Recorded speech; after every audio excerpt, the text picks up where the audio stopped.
Bom dia, bom dia, bom dia. Quem aí está preparado nesta quarta-feira para mais uma leitura e um empilhamento de sabedoria?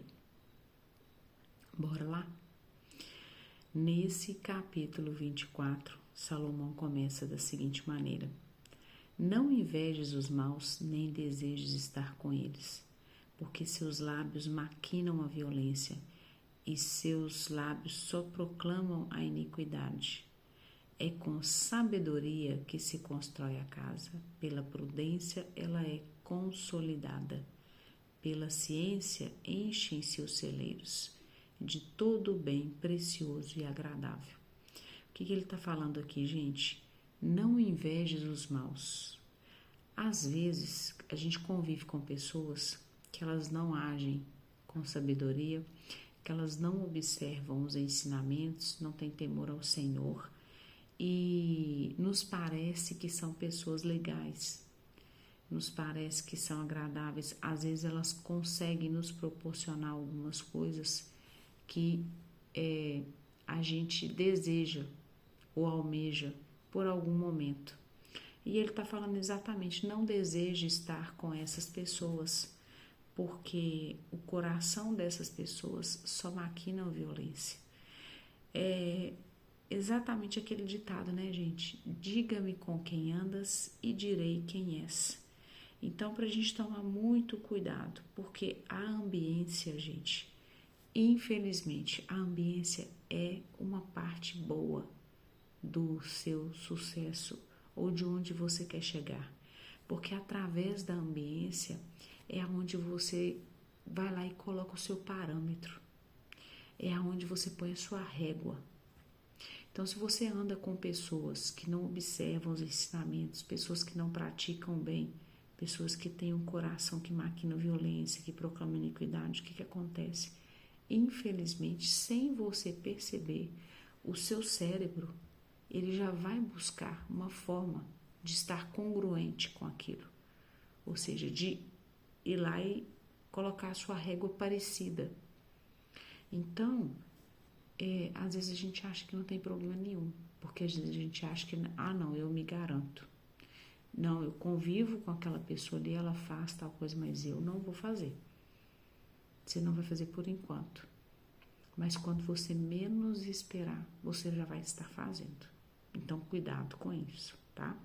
É aquela coisa, né? Não brinque, não dialogue com o mal, não dialogue com o encardido, porque ele é muito mais forte de argumento. Quando você menos esperar, você já caiu na lábia dele. Um sábio é um homem forte, o douto é cheio de vigor. É com prudência que empreenderás a guerra, e a vitória depende de grande número de conselheiros. Olha isso, de novo, né? Conselho é bom. O que a gente precisa ser e estar atento é quem nós vamos denominar para ser os nossos conselheiros. Mas aqui, de forma alguma, ele fala, se o conselho fosse bom, a gente não dava, a gente vendia. Não, o conselho é algo precioso, mas você só pode pedir conselho para a pessoa que já chegou onde você quer chegar, ou que está voltando do caminho, né? Ou que já foi e voltou várias vezes, mas não peça conselhos para o tolo, jamais. A sabedoria é por demais sublime para o tolo. À porta da cidade, ele não abre a boca. Quem medita fazer o mal é chamado mestre intrigante. O desígnio da loucura é o pecador. E detrator é temor para os outros. Se te deixas abater no dia da adversidade, minguada é a tua força. Gente, para que servem os dias de adversidade na nossa vida? Serve para que a gente seja moldado. A gente está sendo lapidado, forjado pelo Senhor. Cada nível do jugo, a gente vai ter uma adversidade. A vida é como se fosse o jugo. um jogo. E se você se deixa abater, minguada é a tua força. Então, sempre que você estiver diante de uma adversidade, não fica perguntando, ai, por que eu? Não. Senhor, qual o ensinamento que o Senhor tem para mim diante dessa adversidade, diante dessa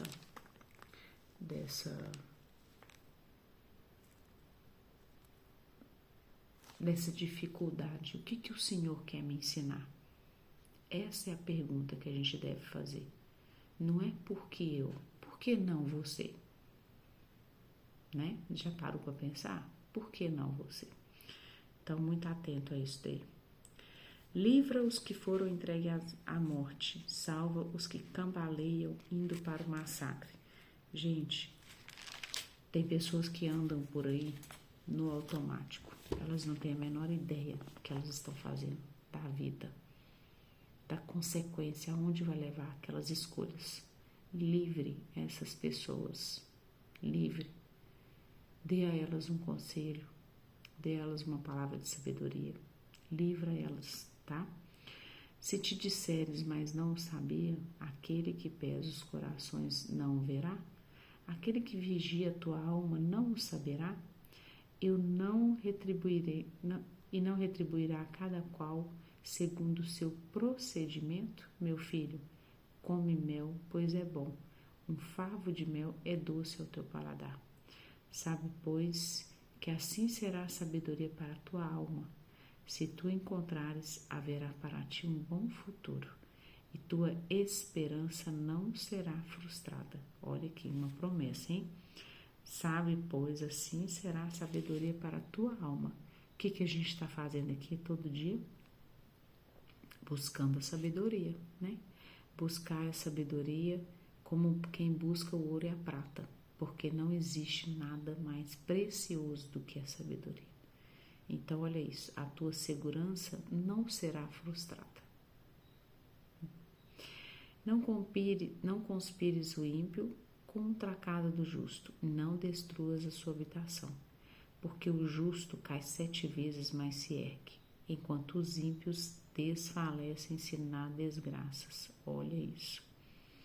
O justo cai 7 vezes, mas se ergue. Parece até aquelas frases frase pronta, né? Não é a capacidade não é tanto que você cai, mas é a capacidade que você tem de se levantar, né? Se a vida te der um limão, faça uma limonada. Mas é exatamente isso. Isso faz parte, gente. Quando acontecem as coisas, o Senhor está te forjando, sabe por quê? Porque Ele está querendo ver quão obediente você é. Se você realmente é temente a Ele. É isso que Ele está fazendo, né?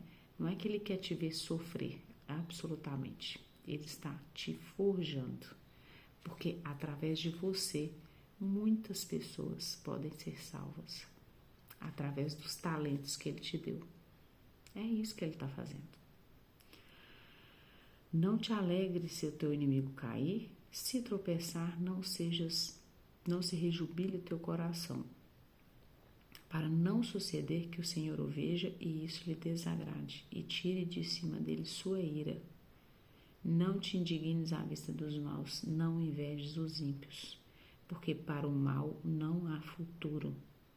O luzeiro dos ímpios se extinguirá. Meu filho, teme o Senhor e o Rei. Não te mistures com sediciosos. De novo ele está falando. Não ande com os ímpios. Não misture com as pessoas ruins, não inveje essas pessoas, né? E não sorria e não rejubile o seu coração quando uma dessas pessoas tropeçar. Gente, justiça ou misericórdia?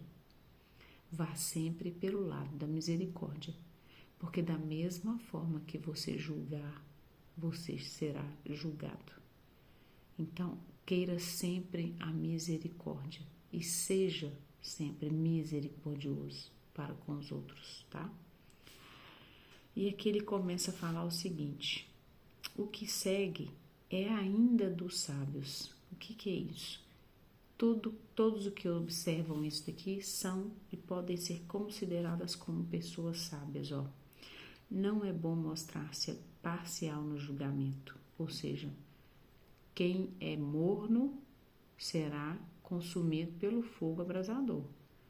Não tem essa de meio termo, parcial.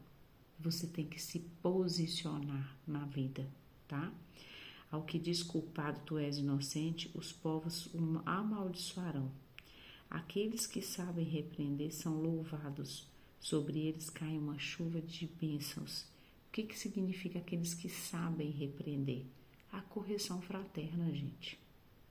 Tem gente que vai chamar a atenção do outro, parece que o outro cometeu um crime que é inafiançável, que não tem perdão. Então, a gente precisa saber corrigir o nosso próximo. Uma correção fraterna. Não é que você não vai falar. Não, você vai falar, olha, isso não tá legal, mas presta atenção na sua fisiologia, no tom de voz, na altura, né? Como que você está falando, como que o seu rosto está falando aquilo, qual o seu olhar. Tenha sempre um olhar de misericórdia para com o outro. Cuidado com isso. Não sejas testemunha inconsiderada contra teu próximo. Queres acaso que teus lábios te engane? Não digas, eu lhe farei o que me fez. Pagarei a este homem segundo os seus atos. Perto da terra do preguiçoso eu passarei. Junto à vinha de um homem insensato, eis que por toda parte cresceu abrolhos, urtigas cobriam o solo. Olha para você ver o que ele está falando.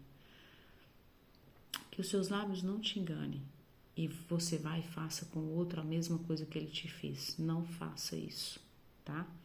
E junto da vinha de um homem insensato, por todas as partes cresciam abrolhos e urtigas. Por que você vai escolher esse caminho se ele já está falando que esse caminho não tem flor? Nesse caminho a colheita não é boa, as coisas nem... A planta nem desenvolve. Por que você vai pegar um caminho desse? Né? Por que você vai ser um preguiçoso na vida? E aí ele fala, um pouco de sono, um pouco de torpor, um pouco cruzando as mãos para descansar, e virá a indigência como um vagabundo, a miséria como um homem armado. De novo, gente, isso é importante. É importante a gente ajudar o próximo, sim. Jesus veio e ele sempre pregava ajuda à viúva, ao órfão e ao peregrino. Mas Jesus nunca pregou socialismo. O que significa isso? Não é que eu sou contra a ajuda, nem ele é contra. Não. Mas uma pessoa que é preguiçosa, uma pessoa que tem vigor, que tem força de trabalho, que simplesmente decide dia e noite, noite e dia, não fazer nada de produtivo da vida, essa pessoa, ela não vai ter o pão de cada dia. Porque você não está obrigado a ajudar esse tipo de pessoa. Porque você está fazendo um desfavor para essa pessoa. Deus mandou a gente e todos nós temos talentos. Essa pessoa simplesmente decidiu enterrar o talento dela e não fazer absolutamente nada da vida. Então, por favor, aconselhe essa pessoa. A maior ajuda que você pode dar para uma pessoa dessa é o conselho, que ela sinta que ela veio aqui realmente para desenvolver algo na vida. Pobreza, gente, pobreza é falta de produtividade. Isso significa pobreza. Porque todo trabalhador tem direito ao seu pão de cada dia, tá? Então não se sinta culpado se você convive com esse tipo de pessoa, porque acaba que você vai ter que trabalhar para você, para ele, dobrado, triplicado para sustentar. Não. Ensine essa pessoa a importância dela mesma, ter a dignidade de correr atrás daquilo que é importante para ela, do desenvolvimento dela. Tá bom? Uma linda e abençoada quarta-feira. Amanhã, se Deus quiser, a gente está aqui de novo. Um beijo, fiquem com Deus.